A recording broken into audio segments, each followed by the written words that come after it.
Personal log, sentient contact assessment and response team. Cyan. Where am I? What planet is this? Did the Metahedron bring us here? How far would you go? You said it's a mystery game, a sci-fi, and a story. How did you balance those three things? It's a really hard process, like balancing the gameplay, like mechanical aspect and narrative aspect. It's always a challenge for us. So we always knew that we want to tell a story, and then we explored some mechanics, how like the game will play. And it's a constant iterative process. Like you make one section of the game, then you realize there is like a too much of exposition here, like too many dialogues and whatever. Then you cut that, you introduce some gameplay elements, then you play it again, and then you're like, oh crap, now you have like no narrative at all. So it's kind of iterative process. There's like no formula to it. I saw a lot of like detective aspects also when I played the demo. How much of that is in the game throughout the game? Will there be moments where you actually have to, okay, how do I? Well, it's an internal mechanic to the game, right? Like we always wanted to convey the fantasy of being a scientist, right? And then when you're a scientist, we didn't just want to like scan A and do B, right? Like it's really simple.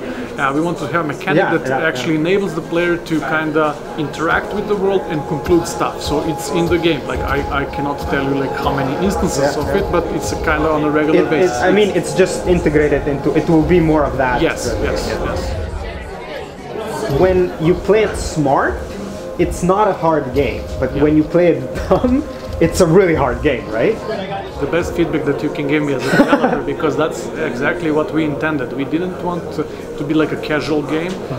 We wanted to have clear challenges, and then you get rewarded for doing the right thing. So there are like optimal and suboptimal ways to solve things, to do combat, right? And they're like a really optimal ways. Like basically, one of the hardest enemies in the first hour of the game, you can kill it with 2 shots if you're really smart and know what you're doing. But people are just kind of panicking and trying to brute force it. And we're all about Kate being a scientist, so she needs to be smart. She's not moving super fast. She's not like really, she doesn't have high damage, but she kind of, you as a player, need to figure out how to solve, especially the bigger enemies. Right? It kind of, the game could be described a bit like Souls-like in a way. Yeah, people are telling that.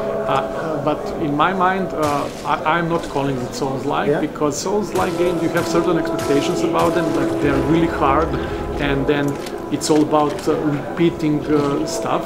In our game, there is like a certain element of that, like save game system is basically a checkpoint system where when you die, you get respawned at a checkpoint, and then you need to play through the whole thing again. But that also has a narrative reason why is that. Like you discover later in the game why everything is being reconstructed, why you are being reconstructed, why the enemies are that way, and what they mean, like how they are formed.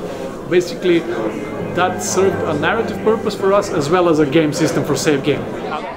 So the game is always hostile towards you. There's always like you're never at ease. Just as a curiosity, will there be moments where you can just take in the environment, enjoy the view? There are certain parts of the game that are like a less combat heavy or less intensity heavy, because sometimes in our game, even when there is no combat, people feel some kind of that's pressure. what I mean. Yeah, I felt it. Even if I just went through the swamp, it was just something might pop up. Just imagine being alone on a hostile planet, like exactly how you would feel. Then after a while, you get a bit more relaxed because you learn more about the environment, and then something grabs you. We wanted to put a special spin on that with the science stuff, then to slow it down and to become really meaningful. Right? So that's kind of the biggest challenge for us.